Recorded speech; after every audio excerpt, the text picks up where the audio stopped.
এইটোতো ভাল কথা কৈছে, এইটো সত্যনিষ্ঠ কথা কৈছে।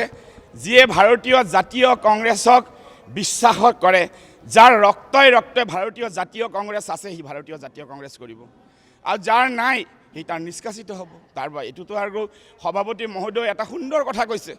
অসম প্ৰদেশ অহা সময়ত অসম প্ৰদেশ কংগ্ৰেছ কমিটি গৌৰৱ গগৈ ডাঙৰীয়াৰ নেতৃত্বত বহুলানি কাৰ্যসূচী ঘোষণা হ'ব, আৰু প্ৰত্যেকটো কাৰ্যসূচীত মোৰ বিশ্বাস আছে যিসকল অবজাৰ্ভাৰ্ছ গৈছে, আৰু অসম প্ৰদেশ কংগ্ৰেছ কমিটিৰ মিডিয়া ডিপাৰ্টমেণ্টটো বেদবৰ বৰা ডাঙৰ দ্বিতীয়বাৰৰ কাৰণে তেখেতক ডিক্লেয়াৰ কৰা হৈছে।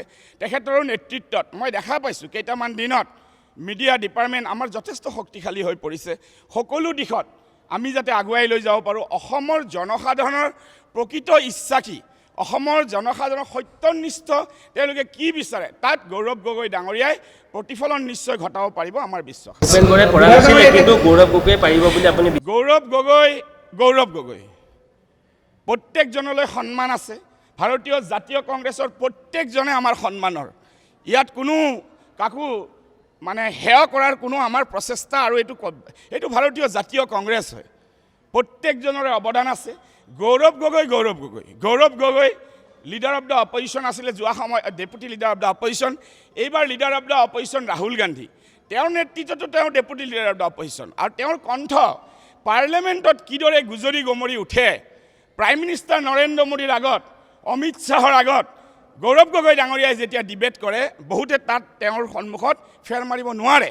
আৰু আজি অসমৰ নেতৃত্ব লৈছে ভাৰতীয় জাতীয় কংগ্ৰেছৰ চেণ্ট্ৰেল হাইকমাণ্ডক মই ধন্যবাদ জনাম যে তেখেতক সভাপতিৰ দায়িত্ব দিছে, আৰু তেখেতৰ নেতৃত্বত অসম প্ৰদেশ কংগ্ৰেছ কমিটিৰ চুকে কোণে প্ৰত্যেকজনে ভাৰতীয় জাতীয় কংগ্ৰেছৰ কাৰণে পূৰা ক্ষমতা লগাই, শক্তি লগাই সকলোৱে সকলো স্তৰত নিজৰ নিজৰ কৰ্তব্য সমাধান।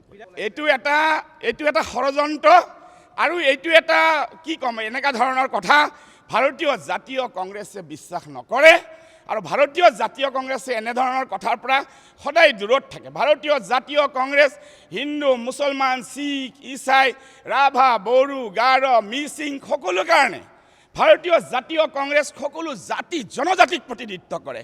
ভাৰতীয় জাতীয় কংগ্ৰেছে এনেকুৱা অনৈতিক কথা চিন্তাই কৰিব নোৱাৰে আৰু ভাবিবই নোৱাৰে। আৰু যিসকলে এনেবোৰ কথা কয়, মই ভাবোঁ এইটো যথেষ্টই কটু, মানে ইয়াৰ শব্দ মানে ক'বলৈ কোনো ভাষা নাই। এনেধৰণৰ কথা ভাৰতীয় জাতীয় কংগ্ৰেছৰ কৰ্মীয়ে চিন্তা কৰিব নোৱাৰে। ভাৰতীয় জাতীয় কংগ্ৰেছে এনাজৰীডাল, বৰ অসমৰ এনাজৰীডাল ধৰি ৰাখিব বিচাৰে।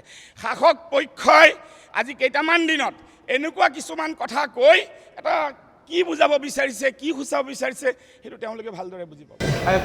শাসক পক্ষই এইটো ক'ব খোজে যে গৌৰৱ গগৈ সভাপতি হোৱাৰ পিছত একাংশ ইছলাম ধৰ্মীয় লোক উত্তেজিত হৈছে বা প্ৰৰোচিত কৰিছে, তাৰ বাবে এনেকুৱা ঘটনা ঘটিছে।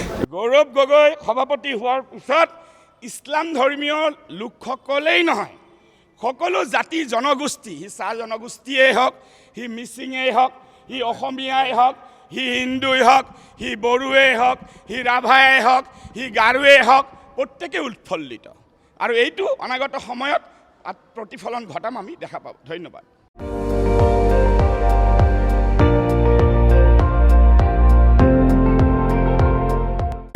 আপুনি চাই আছে ND24, সৰ্বশ্ৰেষ্ঠ নহয়, সৰ্বোত্তমৰ দৌৰ।